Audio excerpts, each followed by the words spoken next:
Hello, guys.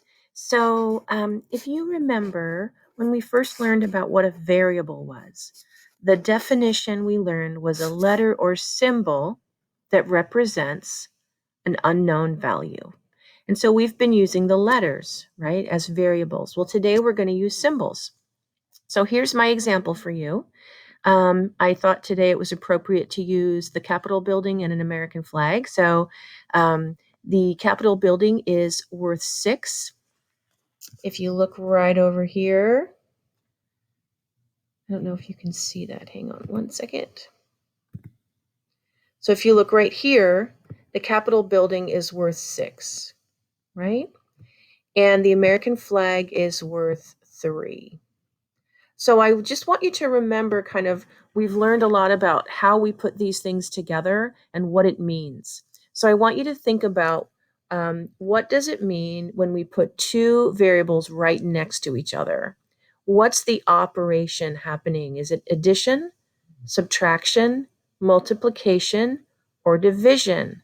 I'm going to give you just a second to put that into the chat box right now. When we put two symbols or variables together, what do you think is going to happen?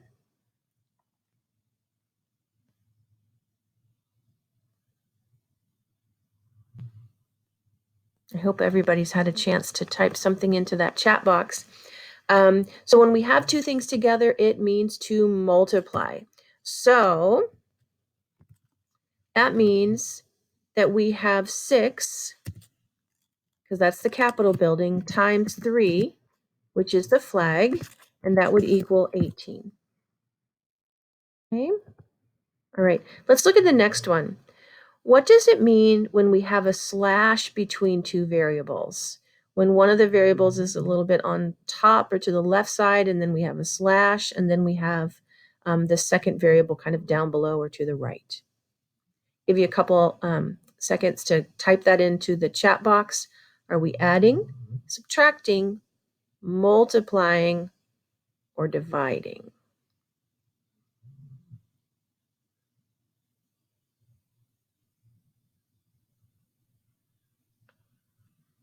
Okay, I hope you've had time to put something into the chat box. When you have a slash like that and it looks a little bit like a fraction, we're always dividing. So that would be 6, because the Capitol building is worth 6, divided by 3, which is the flag, equals 2, is how you would produce that. Last one. What does it mean when I have a number in front of a variable? If I have a number and a variable stuck together, what are they doing? Are they adding, subtracting, multiplying, or dividing? Please go ahead and put something into the chat box right now.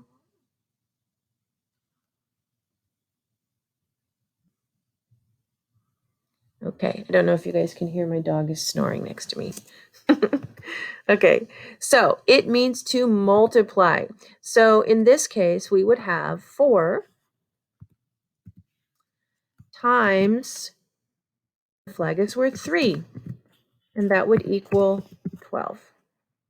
Okay, so I hope that that's a little reminder about how these the operations work with algebra. Okay, so today you're going to be doing some symbols instead of variables, and I actually hope you have fun with it.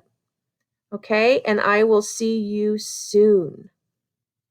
Okay, bye guys.